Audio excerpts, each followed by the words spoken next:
إن الحمد لله نحمده ونستعينه ونستغفره ونعوذ بالله من شرور أنفسنا ومن سيئات أعمالنا من يهده الله فلا مضل له ومن يضلله فلا هادي له وأشهد أن لا إله إلا الله وحده لا شريك له وأشهد أن محمدا عبده ورسوله وقال الله تعالى في القرآن يا أيها الناس اتقوا ربكم الذي خلقكم من نفس واحدة وخلق منها زوجها وبث منهما رجالا كثيرا ونساء واتقوا الله الذي تساءلون به والأرحام إن الله كان عليكم رقيبا وقال أيضا يا أيها الذين آمنوا اتقوا الله حق تقاته ولا تموتن إلا وأنتم مسلمون يا أيها الذين آمنوا اتقوا الله وقولوا قولا سديدا يصلح لكم أعمالكم ويغفر لكم ذنوبكم ومن يطع الله ورسوله فقد فاز فوزا عظيما أما بعد وقال نبينا صلى الله عليه وسلم فإن أصدق الحديث كتاب الله وأحسن الحديث حديث محمد صلى الله عليه وسلم وشر الأمور محدثاتها وكل محدثة بدعة وكل بدعة ضلالة وكل ضلالة في النار.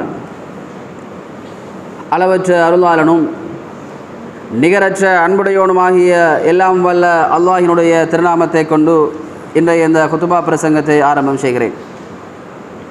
அவன் ஏகன் இணை துணையற்றவன் என்று சாட்சி கூறுகிறேன்.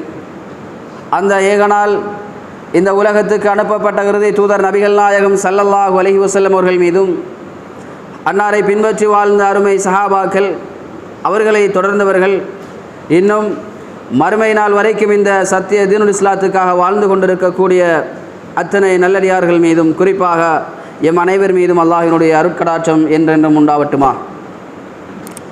எல்லா சந்தர்ப்பத்திலும் தக்வா என்று சொல்லக்கூடிய இறையச்சத்தை உள்ளத்திலே நிலைநிறுத்தி அல்லாஹுவுக்கு பயந்தவர்களாக நம்முடைய வாழ்க்கையை அமைத்து கொள்வதற்கு அல்லாஹு தாலா எம் அனைவருக்கும் அருள் செய்ய வேண்டும் என்ற அந்த நல்ல பிரார்த்தனையோடு அன்புக்குரிய இஸ்லாமிய சகோதரர்களே, அல்லாஹுவின் நல்லடியார்களே, இந்த உலகத்தில் அல்லாஹு ரப்புல் ஆலமீன் பல கோடான கோடி மனிதர்களை படைத்து வைத்திருக்கிறான். அவனுடைய அந்த மனித படைப்புகளுக்குள் ஒரு குறிப்பிட்ட சாராரை அல்லாஹு தாலா தேர்வு செய்து இஸ்லாமியர்கள் என்ற ஒரு கண்ணியத்தை கொடுத்து வாழ வைத்திருக்கிறான். அந்த இஸ்லாமியர்கள் என்ற பெயரோடு அந்த கண்ணியத்தோடு வாழக்கூடியவர்களுக்குள் சத்தியத்தை சத்தியமாக விளங்கி ஏகத்துவத்தை மாத்திரம் பின்பற்றி நடக்கக்கூடிய ஒரு ஆகப்பெரிய ஒரு நியமத்தை அல்லாஹு தாலா எம் அனைவருக்கும் தந்திருக்கிறான். அதற்கு நாம் அல்லாஹுக்கு நன்றி செலுத்த கடமைப்பட்டிருக்கிறோம். அல்ஹம்துலில்லாஹ். அன்புக்குரிய இஸ்லாமிய சகோதரர்களே, அல்லாஹுவின் நல்லடியார்களே, நானும் நீங்களும் வீற்றிருக்கக்கூடிய இந்த மாதம் அல்லாஹு ரப்புல் ஆலமீன் தன்னுடைய திருமறையிலே புனிதமிக்க ஒரு மாதம் என்று சொல்லக்கூடிய 4 மாதங்களுக்குள் ஒரு மாதமாக இருந்து கொண்டிருக்கிறது. அதுதான் இந்த துல்ஹிஜ்ஜாவுடைய மாதம். இந்த துல்ஹிஜ்ஜாவுடைய மாதம் வந்துவிட்டது என்று சொன்னால் பரவலாக ஞாபகப்படுத்தக்கூடிய பேசுபொருளாக இருக்கக்கூடிய ஒருவர் தான் இந்த துல்ஹிஜ்ஜா மாதத்தினுடைய ஹீரோ, ஒரு அப்பழுக்கற்ற ஒரு தலைவர், அல்லாஹினுடைய உச்ச நண்பர் நபி இப்ராஹிம் அலைஹிஸ்ஸலாம் அவர்கள். அன்னாருடைய வாழ்க்கை வரலாறுகளை, அவருடைய சரித்திரங்களை இந்த துல்ஹிஜ்ஜாவுடைய மாதத்திலே ஒவ்வொரு வருடமும் ஞாபகப்படுத்தி கொண்டு மீட்டிக்கொண்டு இருக்கிறோம். அன்னாருடைய வாழ்க்கை வரலாறுகளை நாங்கள் ஞாபகப்படுத்தி கொண்டிருக்கக்கூடிய இந்த நேரத்தில் அன்னாருடைய வாழ்க்கையிலிருந்து ஏகப்பட்ட படிப்பினைகள் இருக்கிறது. நபி இப்ராஹிம் அலைஹிஸ்ஸலாம் அவருடைய வாழ்க்கையில் ஏகப்பட்ட படிப்பினைகள் இருக்கிறது. அவருடைய படிப்பினைகளிலிருந்து நாங்கள் இதுவரை காலமும் எந்த படிப்பினையை பெற்றிருக்கிறோம், எந்த படிப்பினை எங்களுடைய வாழ்க்கையை நடைமுறைப்படுத்தி கொண்டிருக்கிறோம் என்பதை நாங்கள் ஒவ்வொருவரும் ஒரு கணம் சிந்திக்க கடமைப்பட்டிருக்கிறோம். அவருடைய வாழ்க்கையிலிருந்து பெறக்கூடிய படிப்பினைகளிலே அது உச்சபட்ச படிப்பினை என்னவென்று சொன்னால், அல்லாஹ் ரப்புல் ஆலமீன் தன்னுடைய திருமறையிலே சொல்லுகின்ற பொழுது லகத் கான லகும் ஃபீ ரசூலில்லாஹி உஸ்வத்துல் ஹஸனா, அல்லாஹ்வுடைய தூதரிடத்திலே உங்களுக்கு அழகிய முன்மாதிரி இருக்கிறது என்று அல்லாஹு தஆலா தன்னுடைய திருமறையிலே சொல்லி காட்டுகிறான். ஒட்டுமொத்த மனித சமூகத்துக்கும் 900 கோடி மக்களுக்கும் ஒரு முன்னுதாரணமாக அல்லாஹு தஆலா நபிகளார் ஸல்லல்லாஹு அலைஹி வஸல்லம் அவர்களை சொல்லி காட்டுகிறான். அந்த நபிகளார் ஸல்லல்லாஹு அலைஹி வஸல்லம் அவர்களுக்கு அல்லாஹு தஆலா சொல்லுகிறான், நபியே முஹம்மதே, உங்களுக்கு நபி இப்ராஹிம் அவர்களிடத்திலே முன்மாதிரி இருக்கிறது என்று அல்லாஹு தஆலா சொல்லுகிறான். ஒட்டுமொத்த மனித சமூகத்துக்கு முன்மாதிரியாக திகழக்கூடிய நபிகளார் ஸல்லல்லாஹு அலைஹி வஸல்லம் அவர்களுக்கு முன்னுதாரணமாக நபி இப்ராஹிம் அலைஹிஸ்ஸலாம் அவர்கள் அல்லாஹ் சொல்லுகிறான் என்று சொன்னால், அன்னாருடைய வாழ்க்கையிலிருந்து எவ்வளவு படிப்பினைகள் இருக்க முடியும், எவ்வளவு படிப்பினைகள் இருக்கிறது என்பதை நானும் நீங்களும் யூகித்து கொள்ள முடிகிறது. அன்புக்குரிய தோழர்களே, அல்லாஹ்வின் நல்லடியார்களே, இன்றைய இந்த குத்துபாவில் நபி இப்ராஹிம் அலைஹிஸ்ஸலாம் அவர்களுடைய வாழ்க்கையிலிருந்து ஏராளமான படிப்பினைகள் இருந்தாலும் எல்லா படிப்பினைகளும் ஒரு நாளிலே ஒரு சில மணி நேரங்களில் சொல்லிவிட முடியாது. எனவே ஒரே ஒரு படிப்பினையை மாத்திரம் இந்த குத்துபாவினூடாக உங்களுடைய கவனத்துக்கு கொண்டு வருவதற்கு நான் ஆசைப்படுகிறேன்.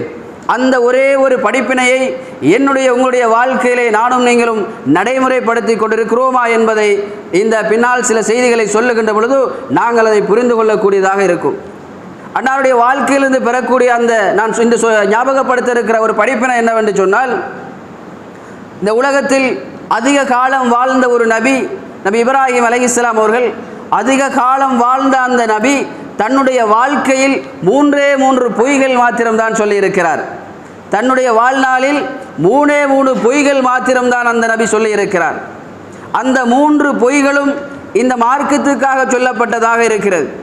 அந்த 3 பொய்களுக்காகவும் அவர் எப்படி தன்னை வருத்தி கொள்கிறார், அதற்காக எப்படி அவர் பயப்படுகிறார், சொன்ன 3 பொய்க்காக அவர் எப்படி அல்லாஹ்வை சந்திக்க போகிறேன் என்று அச்சப்படுகிறார் என்பதுதான் இங்கு கவனிக்கக்கூடிய விடயமாக இருக்கிறது. அந்த 3 பொய்களும் என்ன என்று பார்த்தால், அவருடைய காலகட்டத்திலே அந்த மக்கள் எல்லாம் சிலைகளை வணங்கி கொண்டிருந்தார்கள், கடவுள்களாக சிலைகளை வணங்கி கொண்டிருந்தார்கள். அதிலும் விசேஷமாக அந்த சிலைகளை செய்யக்கூடியவர் ஆசர் என்று சொல்லக்கூடிய ஒருவர் இருந்தார். யார் அந்த ஆசர் என்று சொன்னால், அவர் தான் நபி இப்ராஹிம் அலைஹிஸ்ஸலாம் அவருடைய தந்தை. தன்னுடைய வாப்பா தன்னுடைய தகப்பன் சிலை செய்து அதை அந்த ஊர் மக்கள் எல்லாம் கடவுள்களாக வணங்கி கொண்டிருக்கக்கூடிய அந்த காலகட்டத்தில் அந்த சிலை வணக்கத்துக்கு எதிராக பிரச்சாரம் செய்து கொண்டிருந்தவர் தான் நபி இப்ராஹிம் அலைஹிஸ்ஸலாம் அவர்கள்.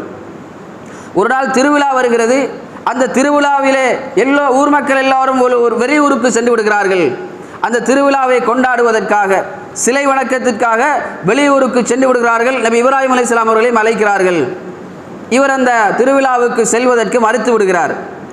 என்ன காரணம் சொன்னாலும் அதை கூட்டிச் சென்று விடுவார்கள் என்கின்ற காரணத்தினால் தன்னை அவர்கள் அழைத்து செல்லக்கூடாது என்பதற்காக ஒரு விடயத்தை சொல்லுகிறார். இன்னி சகீம், நான் நோயாளியாக இருக்கிறேன் என்று ஒரு பொய்யை சொல்லிவிடுகிறார். இதுதான் அவர் சொன்ன முதலாவது பொய்யாக எடுத்து காட்டப்படுகிறது. இரண்டாவது பொய் என்னவென்று சொன்னால், ஊர் மக்கள் எல்லாம் அந்த திருவிழாவுக்கு சென்றதற்கு பிற்பாடு அந்த சிலைகளை வணங்கி கொண்டிருந்த அந்த இடத்திற்கு இவர் சென்று எல்லா சிலைகளையும் அடித்து துவம்சம் செய்து நொறுக்கிவிட்டு ஒரு பெரிய சிலையை மாத்திரம் மீதம் வைத்துவிட்டு அந்த சிலையினுடைய கழுத்திலே கோடாரியை தொங்க வைத்துவிட்டு வந்து விடுகிறார். ஊர் மக்கள் எல்லாம் திரும்பி வந்து பார்க்கிறார்கள். தாங்கள் ஆசையாக பார்த்து சொல்லி செதுக்கி நாங்கள் வணங்கி கொண்டிருக்க கடவுள்கள் இன்று அடித்து நொறுக்கப்பட்டு துவம்சம் செய்யப்பட்டிருக்கிறது. ஆத்திரத்திலும் வெறியிலும் அவர்கள் யார் செய்திருப்பார்கள் என்று தேடுகிறார்கள். சொல்லப்படுகிறது, இப்ராஹிம் என்று சொல்லக்கூடிய ஒரு இளைஞர் இருக்கிறார். இவர்தான் இந்த சிலை வணக்கத்துக்கு எதிராக பிரச்சாரம் செய்து கொண்டிருக்கக்கூடியவர், அவர்தான் செய்திருப்பாரோ என்று சொல்லி அவரை அழைத்து வந்து விசாரிக்கப்படுகிறார். அந்த நேரத்தில் நபி இப்ராஹிம் அலைஹிஸ்ஸலாம் அவர்கள் தான் செய்தேன் என்றும் சொல்லவில்லை, செய்யவில்லை என்றும் சொல்லாமல் லாஜிக்காக ஒரு பதிலை சொல்லுகிறார். யார் செய்தா, நீ யார் செய்தா என்று கேட்டதற்கு பல் ஃபாலுஹு கபீருஹாதா, அந்த பெரிய சிலையினுடைய கழுத்திலே தான் கோடாரி இருக்கிறது, அதனிடத்திலே கேட்டு பாருங்கள், ஒருவேளை அது செய்திருக்குமோ என்கின்ற விதத்தில் அவர் அந்த பதிலை சொல்லிவிடுகிறார். இது அவர் சொன்ன இரண்டாவது பொய். மூன்றாவது பொய் என்னவென்று சொன்னால், தன்னுடைய மனைவி சாராவோடு ஒரு எல்லையை கடந்து நடந்து சென்று கொண்டிருக்கின்ற பொழுது ஒரு கொடுங்கோல் ஆட்சியாளனுடைய பகுதி குறுக்கிடுகிறது. அந்த கொடுங்கோல் ஆட்சியாளனுக்கு செய்தி சொல்லப்படுகிறது, நபி இப்ராஹிமும் அவரோடு ஒரு பெண்மணியும் சென்று கொண்டிருக்கிறார்கள் என்று அழைத்து வரப்படுகிறார்கள். அந்த அரசன், கொடுங்கோல் அரசன், இது தன்னுடைய மனைவி என்று சொன்னால் ஏதும் செய்து விடுவானோ என்கின்ற பயத்தின் காரணமாக மன்ஹாதிஹி, இந்த பெண்மணி யார் என்று கேட்டதற்கு கால உக்தி என்று சொல்லிவிடுகிறார். இவள் என்னுடைய சகோதரி என்று சொல்லிவிட்டு மனைவிடத்திலே சொல்லுகின்றால், அந்த பொய்யரிடத்திலே என்னை நீங்கள் பொய்யனாக ஆக்கி விடாதீர்கள், உங்களை நான் சகோதரி என்று சொல்லியிருக்கிறேன் என்று சொல்லிவிடுகிறார்.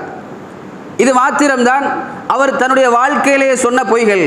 இந்த 3 பொய்கள் தவிர ஏனைய பொய்கள் அவர் சொன்னதாக பதிவு செய்யப்படவில்லை. இந்த 3 பொய்களும் எங்களுடைய பாஷையிலே எங்களுடைய பார்வையிலே சர்வ சாதாரணமான ஒன்றாக இருக்கிறது. ஆனால் இந்த 3 பொய்களுக்காகவும் நபி இப்ராஹிம் அலைஹிஸ்ஸலாம் அவர்கள் எப்படி வருத்தப்படுகிறார், எப்படி பயப்படுகிறார் என்று சொன்னால், நாளை மறுமையில் அல்லாஹு தஆலாவுடைய சிபாரிசுக்காக மக்கள் எல்லாம் அல்லோல கல்லோலப்பட்டு ஆங்காங்கே ஓடித் திரிகின்ற அந்த நேரத்தில் ஒவ்வொருவரும் ஒவ்வொரு நபிமாரிடத்திலே ஓடுவார்கள். ஆதம் அலைஹிஸ்ஸலாம் அவர்களிடத்திலே ஓடுவோம், ஆதிபிதாவே எங்களுக்காக நீங்கள் அல்லாஹ்விடத்திலே மன்றாடுங்கள், கொஞ்சம் சிபாரிசு செய்யுங்கள் என்று கேட்ட பொழுது அவர் சொல்லிவிடுவார், அல்லாஹு தஆலா தடுத்த ஒரு கனியை நான் நெருங்கிவிட்டேன், எனவே நான் ஒரு தவறு செய்து விட்டேன், எனவே அல்லாஹ்விடத்திலே உங்களுக்காக என்னால் பரிந்து பேச முடியாது, நீங்கள் நூஹ்விடத்திலே ஓடுங்கள் என்று சொல்லி ஒவ்வொருவரும் ஒவ்வொரு நபிமார்களை காட்டி விடுவார்கள். நூஹ் நபி இன்னொருவரை காட்டி விடுவார். இப்படி ஒவ்வொரு நபியாரிடத்திலே சென்று இப்ராஹிம் அலைஹிஸ்ஸலாம் அவர்களிடத்திலே ஓடோடி சென்று கேட்ட பொழுது, எங்களுக்கு அல்லாஹ்விடத்திலே மன்றாடுங்கள் என்று சொன்ன பொழுது அந்த இப்ராஹிம் அலைஹிஸ்ஸலாம் அவர்கள் என்ன சொல்வார்கள் தெரியுமா? என்னுடைய வாழ்க்கையில் நான் 3 பொய்கள் சொல்லிவிட்டேன். சர்வ சாதாரணமாக நாங்கள் 3 என்கிற விடயத்தை அவர் ஏதோ ஒன்று மாதிரி சொல்லுகிறார். 3 பொய்கள் சொல்லிவிட்டேன். அந்த 3 பொய்களுக்காக அல்லாஹு தஆலா இன்றைய நாளில் எப்படி தண்டிப்பானோ என்று நானே அச்சத்தில் இருக்கிறேன். அல்லாஹு தஆலா இதுவரைக்கும் இப்படி கோபப்பட்டதே கிடையாது, இதற்கு பிறகு இப்படி அவன் கோபப்பட போவதும் கிடையாது. அந்த அளவுக்கு கடுமையான கோபத்திலே அல்லாஹு தஆலா இருக்கிறான். எனவே 3 பொய்கள் சொன்ன நான் எப்படி அல்லாஹ்வை போய் சந்திப்பது என்று சொல்லி அந்த நேரத்திலே அவர் பயப்படுகிறார் என்று சொன்னால், அந்த நேரத்தில் அவர் அல்லாஹ்வை சந்திப்பதற்கு அச்சப்படுகிறார் என்று சொன்னால், சொன்ன 3 பொய்க்காக தனக்கு என்ன தண்டனை கிடைக்கப் போகிறதோ என்று அவர் நடுநடுங்கிக் கொண்டிருக்கிறார் என்று சொன்னால், உங்களுடைய வாழ்க்கையை கொஞ்சம் சிந்தித்து பாருங்கள். எத்தனை பொய்கள் சொல்லி இருப்போம். வாழ்நாள் தேவையில்லை, வாழ்நாள் பூராக செய்த பொய்கள் தேவையில்லை. இன்றைய நாளை எடுத்துக்கொள்ளுங்கள். இன்று ஒரு நாள் காலையிலே ஒரு 5 மணிக்கு எழுந்திருப்போமா, 5 மணியிலிருந்து 12:35 ஆகிறது. இந்த குறிப்பிட்ட நேரத்துக்குள் காலையிலிருந்து இதுவரைக்கும் எத்தனை பொய்கள் சொல்லி இருப்போம் என்பதை ஒவ்வொருவரும் கொஞ்சம் சிந்தித்து பார்ப்போம். எத்தனை பொய்கள் சொல்லியிருப்போம்.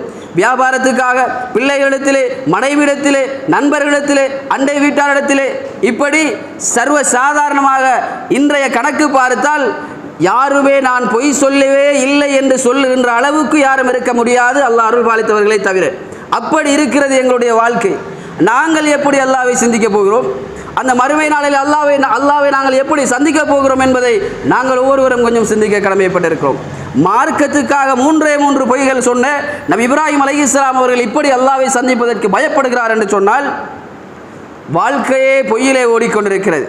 சதாவும் பொய்யிலே எங்களுடைய வாழ்க்கை கழிந்து கொண்டிருக்கிறது. காலையில் எழுந்தால் மாலை வரைக்கும் பொய், மாலையிலிருந்து இரவு வரைக்கும் பொய் என்று சொல்லி நாங்கள் இந்த பொய்களை எல்லாம் பல வெரைட்டியாக செய்து கொண்டிருக்கிறோம். இப்ராஹிம் அலைஹிஸ்ஸலாம் அவர்கள் மார்க்கத்துக்காக 3 பொய் சொன்னது எங்களுடைய பாசையிலே, எங்களுடைய பார்வையிலே அது சர்வ சாதாரணமாக தெரிகிறது என்று சொன்னால் என்ன காரணம் தெரியுமா? இந்த பொய்களை நாங்கள் ஒவ்வொரு வெரைட்டியாக வைத்திருக்கிறோம். நபி இப்ராஹிம் அலைஹிஸ்ஸலாம் அவர்கள் சொன்ன பொய் எங்களுடைய பார்வையிலே சிம்பிளான ஒரு விடயம், சர்வ சாதாரணமான ஒரு விடயம். எங்களுடைய பார்வையிலே இன்னும் ஒரு பொய், பாடசாலையில் எடுத்துக்கொண்டால் மாணவர்கள் ஆசிரியருக்கு பொய் சொல்கிறார்கள். ஏன் வரவில்லை என்று கேட்டால் அதற்கு ஒரு பொய் காரணம். அதற்கு தந்தையும் உடந்தை கடிதம் எழுதி கொடுப்பார், எனது மகன் சுகையினமாக வரவில்லை, மன்னித்துக் கொள்ளுங்கள் என்று. அவரும் அதுக்கு ஒரு பொய். ஆசிரியர்கள் அதிபரிடத்திலே ஒரு பொய். அதிபர் மேலே இருக்கின்ற, அதாவது ஒவ்வொரு அதிகாரத்திலே கோட்ட கல்வி மாவட்டம் சொல்லி ஒவ்வொரு அதிகாரத்திலே மேல் இருக்கின்றவரிடத்திலே பொய் சொல்லி கொண்டு தருகிறார்கள். எல்லோரும் அல்ல, அல்லாஹ் அருள் பாலித்தவர்களை தவிர. கணவன் மனைவியிடத்திலே பொய் சொல்லுகிறான், மனைவி கணவனிடத்திலே பொய் சொல்லுகிறார்கள். வியாபாரிகள் தங்களுடைய கஸ்டமரிடத்திலே பொய் சொல்லி கொண்டிருக்கிறார்கள். கஸ்டமர் பொய் சொல்லி வியாபாரத்திலே கடன் வாங்குவதற்காக அதுக்கு ஒரு பொய். இன்னும் ஒரு வெரைட்டி இருக்கிறது, தன்னை தானே பெருமைப்படுத்திக் கொள்வதற்காக, என்னை மக்கள் புகழ வேண்டும் என்பதற்காக அது ஒரு வகையான ஒரு வெரைட்டி, அதுக்கும் ஒரு பொய். இன்னும் ஒரு சாரார் அடுத்தவனை கேவலப்படுத்த வேண்டும், அடுத்தவனை நாசம் செய்ய வேண்டும் என்பதற்காக ஒரு பொய் சொல்லிக் கொடுத்திருக்கிறார்கள். இப்படி சமூகத்திலே பல பிரிவுகளாக பிரித்து நாங்கள் பொய் சொல்லிக் கொண்டிருக்கிறோம். நானும் நீங்களும் சமூகத்தில் ஏதோ ஒரு விதத்தில் பொய் சொல்லிக் கொண்டு தருகிறோம் என்று சொன்னால் என்ன லாபத்துக்காக சொல்லுகிறோம்?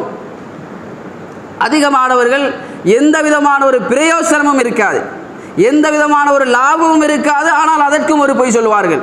எனவே நபி இப்ராஹிம் அலைஹிஸ்ஸலாம் அவருடைய வரலாற்றை பேசுகின்ற இந்த காலகட்டத்தில் நபி இப்ராஹிம் அலைஹிஸ்ஸலாம் அவருடைய வாழ்க்கையிலிருந்து ஏகப்பட்ட படிப்பினைகள் இருந்தாலும் தன்னுடைய வாழ்க்கையிலே அவர் 3 பொய் மாத்திரம் சொல்லியிருக்கிறார். அந்த 3 பொய்க்காகவும் அவர் அல்லாஹ்விடத்திலே அதிகமாக பாவ மன்னிப்பு தேடி அல்லாஹ்வை சந்திப்பதுகின்ற அந்த நாளையில் அவர் பயப்பட்டுக் கொண்டிருக்கிறார் என்று சொன்னால், இந்த படிப்பிலே இந்த மாதத்திலே உங்களுடைய உள்ளத்திலே அப்படி ஆழமாக பதிய வேண்டும். நாங்கள் முடிவெடுக்க வேண்டும்.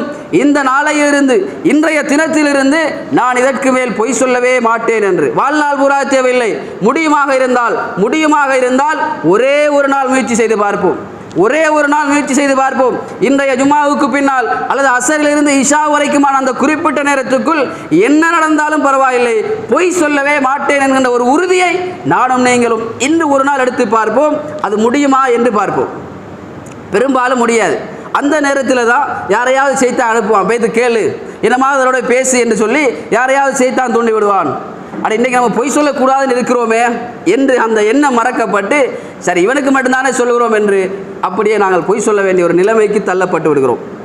எனவே இந்த இப்ராஹிம் நபியுடைய வரலாற்றை பேசுகின்ற இந்த நேரத்தில் நாங்கள் இந்த பொய் சொல்லுகின்ற அந்த பண்பிலிருந்து, அந்த தன்மையிலிருந்து முற்றுமுழுதாக விடுபடக்கூடியவர்களாக நானும் நீங்களும் மாற வேண்டும். ஏனென்று சொன்னால், இந்த பொய்யை பற்றி அல்லாஹு தஆலா தன்னுடைய திருமறையிலே சொல்லுகின்ற சூரா பக்ராவுடைய 10வது வசனத்தில் அல்லாஹு தஆலா சொல்கிறான், ஃபீ குலூபிஹிம் மரல் ஃபஸாதஹுமுல்லாஹு மரலா. பொய் பேசுகிறவருடைய உள்ளங்கள் இருக்கிறது, பொய் பேசுவருடைய உள்ளங்களிலே அல்லாஹு தஆலா நயவஞ்சகத்தை ஏற்படுத்தி விடுகிறான். வலகும் அதாபுன் அலீம், அவர்களுக்கு கடுமையான வேதனை இருக்கிறது என்று சொல்லி அல்லாஹு தஆலா தன்னுடைய திருமறையிலே பொய் பேசுகின்றவர்களை பற்றி சொல்லுகிறான். நயவஞ்சருடைய தண்டனை எப்படி இருக்கும்? நரகத்தினுடைய அடிமட்டத்தில் அவர்கள் போட்டு வேதனை செய்யப்படுவார்கள். எனவே பொய் பேசுவது என்பதை சர்வ சாதாரணமான ஒரு விடயமாக நானும் நீங்களும் நினைத்துக் கொண்டிருக்கிறோம். அல்லாஹு தஆலா அதை சொல்லுகிறான், அவர்கள் நயவஞ்சகத்தினுடைய அடையாளத்திற்குரியவர்கள் என்று அல்லாஹு தஆலா சொல்லிவிடுகிறான். அப்படி ஒரு பாரதூரமான ஒரு விடயம் தான் இந்த பொய் சொல்லுகிறது என்பதை முதலிலே நானும் நீங்களும் தெளிவாக புரிந்து கொள்ள வேண்டும்.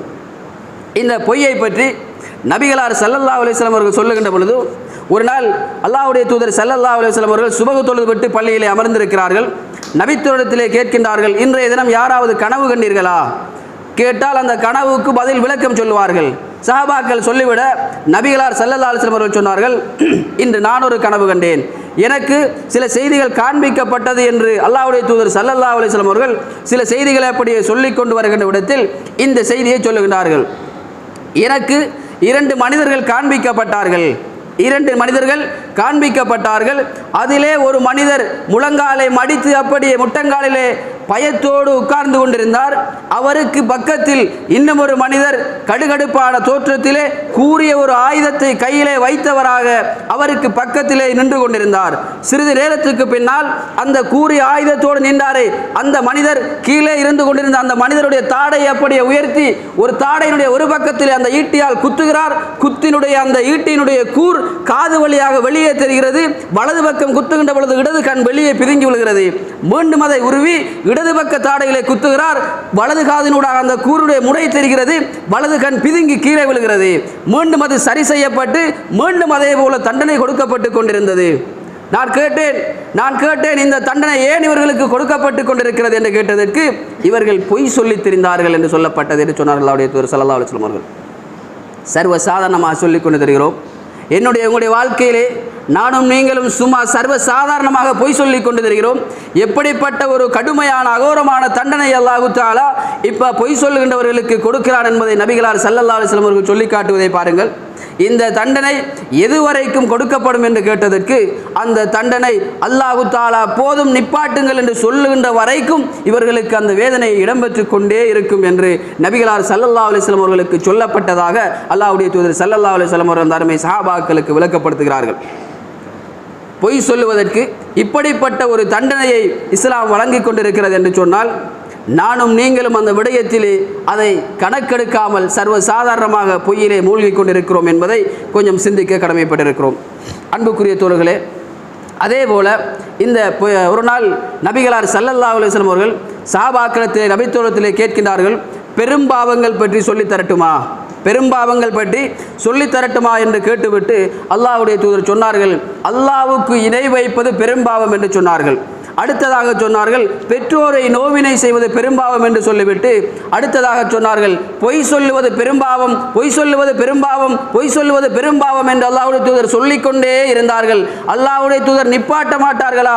போதும் என்று சொல்லுகின்ற அளவுக்கு அவர்கள் திரும்ப திரும்ப அதை அல்லாஹ்வுடைய தூதர் சொல்லிக்கொண்டே இருந்தார்கள் என்று சொன்னால் மிக கடுமையான விடயமாக இருக்கிறதா இல்லையா? நானும் நீங்களும் மிக கரிசனையாக இந்த விடயத்தில் இருக்க வேண்டுமா இல்லையா? அப்படிப்பட்ட அல்லாஹ்வுடைய தூதர் ஸல்லல்லாஹு அலைஹி வஸல்லம் அவர்கள் கடுமையாக எச்சரிக்கை செய்யக்கூடிய ஒரு விடயம்தான் இந்த பொய் சொல்லுகின்ற ஒரு விடயம். எனவே அன்புக்குரிய தோழர்கள், அல்லாஹ்வின் நல்லடியார்களே, இந்த பொய் சொல்லுகின்ற தன்மை என்னிடத்திலிருந்தும் உங்களிடத்திலிருந்தும் நீக்கப்பட வேண்டும். அதற்கு நானும் நீங்களும் கடுமையான பிரயத்தனங்களை மேற்கொள்ள வேண்டியிருக்கிறது. இன்றைய விஞ்ஞான ஆய்வுகளை பாருங்கள். விஞ்ஞான ரீதியாக ஆராய்ச்சியாளர்கள் ஆய்வாளர்கள்லாம் மனிதனுடைய ஒவ்வொரு பகுதிகளாக பிரித்து ஒவ்வொருடைய பகுதிகளுடைய பணிகளை பற்றி சொல்லுகின்றார்கள். நாவை எடுத்து அதை பகுதிகளாக பிரிக்கிறார்கள். நாவினுடைய முன்பகுதி அது இனிப்பை உணர்கிறது. அதே போன்று வலது பக்கம் இடது பக்கம் இருக்கின்ற அதை அடுத்து இருக்கிற பகுதி உவர்ப்பு தன்மையை அது உணர்த்துகிறது. அதற்கு அடுத்ததாக இருக்கின்ற உள்ளே இருக்கிற பகுதி அது இன்னமொரு பகுதியை உணர்த்துகிறது. நாவினுடைய நடுப்பகுதி கசப்புத்தன்மையை உணர்த்துகிறது என்று சொல்லி நாவை பற்றி பிரித்து பிரித்து பேசிக் கொண்டிருக்கிறார்கள். அதே போல மூளையை எடுத்து பார்க்கிறார்கள். மூளையை இரண்டாக பிரித்து வலது மூளை இடது மூளை என்று ஒரு மூளை கலைத்துறவு சார்பானது, இன்னொரு மூளை ஆராய்ச்சி சம்பந்தமாக, இன்னொரு பகுதி தொடுதல் உணர்வுகள் சம்பந்தமாக, இன்னொரு பகுதி கணிதம் சார்ந்தது என்று சொல்லி வலது மூளையினுடைய பார்ட்ஸ் பகுதி இதெல்லாம் இருக்கிறது, இடது மூளையினுடைய பணிகள் இதாக இருக்கிறது என்று சொல்லி இரண்டு மூளைகளையும் பிரித்து சொல்லுகின்றார்கள். அப்படி ஆய்வு செய்து கொண்டிருக்கிற இன்றைய ஆய்வாளர்கள் சொல்லுகின்றார்கள், இந்த மனிதனுடைய மூளையிலே முன்பகுதி இருக்கிறது, இந்த முன்னெற்றியிலே அவர்கள் பொய் சொல்லுகின்ற விடயம் பதிவு செய்யப்படுகிறது. அவர் பொய் சொல்லுகின்ற பொழுது ஒரு மனிதர் இந்த விடயம் அப்படியே ஃபங்க்ஷன் ஆகிறது, அது வேலை செய்கிறது என்று இன்றைய ஆய்வுகள் சொல்லிக் கொண்டிருக்கிறது. இதே ஆய்வை அல்லாஹு தஆலா பல ஆண்டுகளுக்கு முன்னதாக சொல்லிவிட்டான்.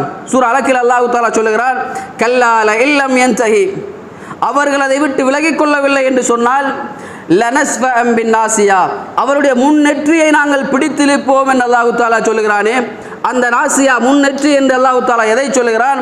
நாசியத்தின் காதிபத்தின் காத்தியா, அது பொய் கூறி குற்றமிழைத்த நெற்றி என்று அல்லாஹு தஆலா சொல்கிறானா இல்லையா?